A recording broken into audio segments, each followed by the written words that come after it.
YouTube देखने वाले viewers को हम सब फैमिली की तरफ से अस्सलाम वालेकुम वरहमतुल्लाहि वबरकातुहू। आज के ब्लॉग का आगाज़ उस रहमान और रहीम के बाबरकत नाम से करती हूँ जिसने हज़रत इब्राहीम अलैहिस्सलाम की कुर्बानी को कबूल फरमाया और इतना पसंद फरमाया कि इसको ता क़यामत सब मुसलमानों के लिए एक मिसाल बना दिया। आजकल जी ईद उल अज़हा की आमद है और सब लोग जो हैं वो कुर्बानी के शौक़ में हैं। जर्मनी में ईद उल अज़हा कैसे मनाई जाती है और कुर्बानी कैसे की जाती है, इसके बारे में मैं आज आपको इन्फॉर्मेशन देने वाली हूँ। जर्मनी में जैसे पाकिस्तान में बकरे होते हैं उस टाइप के लैम नहीं मिलते, इस टाइप की ये भेड़ें मिलती हैं बड़ी वाली, और इन्हीं की कुर्बानी की जाती है। या फिर आप बड़ा जानवर भी कुर्बान कर सकते हैं। जैसे ही हम ये ज़िबाखाना में या जहाँ पर इन्होंने मवेशी रखे हुए होते हैं वहाँ पर कोई जानवर सेलेक्ट कर लेते हैं तो उसको हमारे नाम का टैग लगा दिया जाता है कि ये इस नाम से कुर्बानी इसकी की जाएगी। फिर ईद वाले दिन सुबह टाइम उसको ज़िबा करते हैं और फिर उसके बाद हमें खुद जाकर उसका गोश्त जो है वो तैयार करना होता है।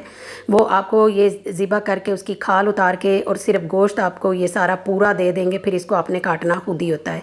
और दूसरी सूरत ये है कि जो लोग यहाँ पर कुर्बानी नहीं करते हैं वो कुछ इस्लामिक सोसाइटीज़ हैं उनको पैसे दे देते हैं, जितने भी कुर्बानी के पैसे बनते हों जिस टाइप की उन्होंने करनी हो, तो फिर उसको वो कुर्बानी करके कुर्बानी वाले दिन, और फिर जो गरीब कंट्रीज़ होते हैं पास में जितने भी, उनमें उसका गोश्त जो है बाकी मुसलमानों को भिजवा देते हैं। जब हम खुद यहाँ पर कुर्बानी करते हैं तो फिर इस तरह हमें ये बड़े पीसीज में लैम्प या जो भी बड़ा जानवर अगर किसी ने करना हो तो वो मिल जाता है। फिर उसके बाद आपने खुद इसको कटिंग करना है अपने मुताबिक कि आप कितना साइज़ इसका चाहते हैं। फिर उसके बाद आप घर ले जाकर इसको अपने दोस्त घर में बांट सकते हैं। तो यहाँ पर ऐसा ही तरीका सिर्फ अपनाया जाता है और कम लोग ही यहाँ पर कुर्बानी करते हैं। ज़्यादातर लोग बैक कंट्रीज़ में या फिर इस्लामिक सोसाइटीज़ को दे देते हैं। यहाँ पर जी हम आए थे, ये वीकेंड था लास्ट, और नेक्स्ट वीक में तो ईद है, तो यहाँ पर ईद मेला लगा हुआ था। तो ईद मेला तो मैं आपको ऐसे ही कह रही हूँ, ये वैसे एक मेला लगा हुआ था लेकिन ऐसे ही लग रहा था जैसे ईद के लिए उन्होंने लगाया है। तो यहाँ पर आपको एक बात मैं और बताना चाहती हूँ कि यहाँ पर जब भी कोई मेला लगता है तो यहाँ पर ये आपको एम्बुलेंस नज़र आ रही हैं, और यहाँ पर ये एक कैंप भी उन्होंने लगाया हुआ है जिसमें ये है कि कोई भी झूले से अगर गिर जाता है या किसी किस्म का भी कोई प्रॉब्लम होता है तो उसी वक्त ये एम्बुलेंस और यहाँ पर डॉक्टर्स भी मौजूद होते हैं, तो वो उसी वक्त जो है वो उसको फ़र्स्ट एड भी देते हैं। और फिर उसके बाद अगर कोई सीरियस प्रॉब्लम हो तो उसको ले जाते हैं किसी हॉस्पिटल वगैरह में भी। तो यहाँ पर जी सारिन जो है वो आते ही सबसे पहला यही लगा हुआ था राइड, जिसको पहले भी हम एक जगह पे जब गए थे तो वहाँ पे वो बहुत ऊंचा था, उसमें मैंने इसको बैठने की परमिशन नहीं दी तो यहाँ पर ये बैठ गया। तो ये देखें जी हमारी ईद की तैयारी, ईद का स्टॉल लगा हुआ है, चूड़ियाँ देखें आप, तो बिल्कुल ऐसे ही लग रहा था जैसे ईद के लिए किसी ने लगाया हुआ है, लेकिन ये नॉर्मल ही इन्होंने लगाया हुआ था। और सबसे हैरत वाली बात तो ये थी कि ये एक पाकिस्तानी ने स्टॉल लगाया हुआ था, और ये 17 फैसलाबाद का आपको ये कपड़ा सा नज़र आ रहा है जो हम पाकिस्तान में मोस्टली रोटियां रखने के लिए यूज़ करते हैं किचन वगैरह में।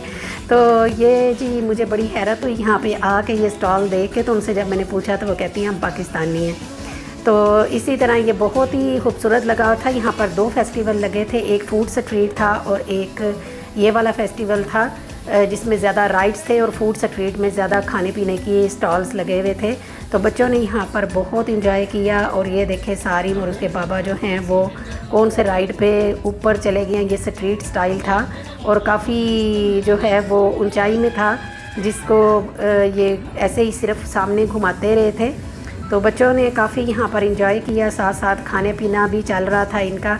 तो मैं घर से ही इनके लिए जेलीस ले आई थी क्योंकि यहाँ पर जो जेलीस मिलती हैं वो हलाल नहीं होती, तो मैं घर से ही ऐसी चीज़ें ले आती हूँ कि साथ ही ये खा लें।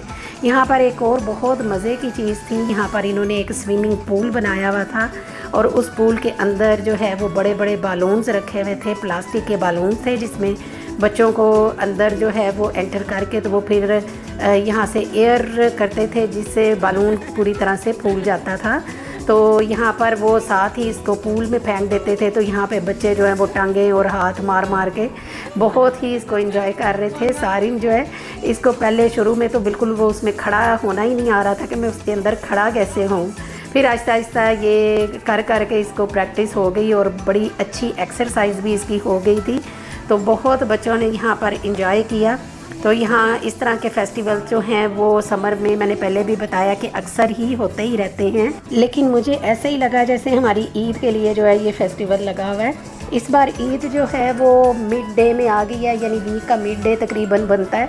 तो लास्ट वीक माशाल्लाह हमने इतनी इंजॉय की थी क्योंकि वो वीकेंड पे आई थी। फ्राइडे को वैसे ही स्कूल से और जॉब से हर जगह से छुट्टी मिल गई थी, तो सारी फैमिली साथ थी, तो हमने बड़ा इंजॉय किया। इस बार जो है वो स्कूल से ही सिर्फ एक दिन की बच्चों की छुट्टी होगी, मे बी जॉब से भी छुट्टी ना मिले, तो फिर इसलिए हमने कहा चलें ईद से पहले ही ईद को एंजॉय कर लेते हैं। तो ये राइड जितना देखने में इतना खूबसूरत लग रहा है, इतना ही ये डेंजरस भी होता है। मैंने तो एक बार ही लाहौर में जो है वो जाइलैंड में ये डिस्कवरी राइड लिया था और उसके बाद मैंने तौबा कर ली थी कि आज के बाद इस राइड पे नहीं बैठूंगी।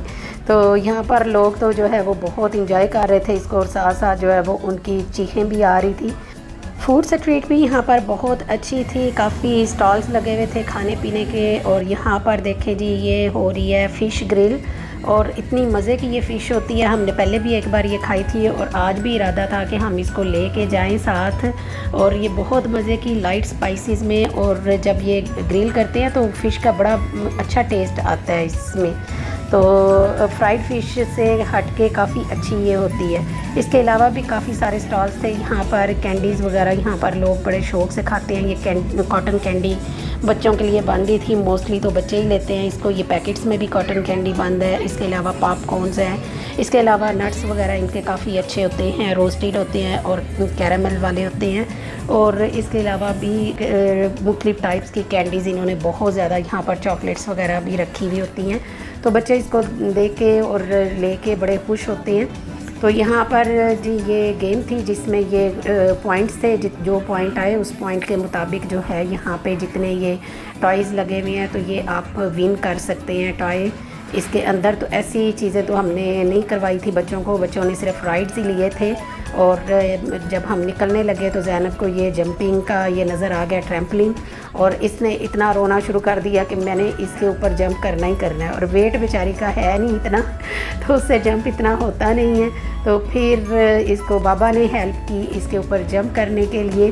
तो बस बच्चे जी जब बाहर निकले तो वो फिर अपनी मर्ज़ी से ही घर वापस आते हैं। तो इन बच्चों का भी यही हाल था कि हर राइड लेना है हमने, हर काम हमने यहाँ पे करके जाना है। तो माशाल्लाह काफ़ी अच्छा एंजॉय किया था हमारा। तो ईद से पहले ही बड़ी अच्छी एंजॉयमेंट हो गई थी। आखिर में दुआ गो हूँ अल्लाह पाक से कि अल्लाह पाक आपको खुशियों भरी ईदें नसीब फरमाए। और जो लोग भी इस प्यारे माह मुबारक में हज के फ़राइज़ अदा कर रहे हैं, अल्लाह सुब्हाना ताला उनके हज को कबूल व मंजूर फरमाए और सबकी कुर्बानियों को कबूल व मंजूर फरमाए। जर्मनी में ईद उल अज़हा कैसे होती है इसकी इन्फॉर्मेशन उम्मीद करती हूँ आपको अच्छी लगी होगी।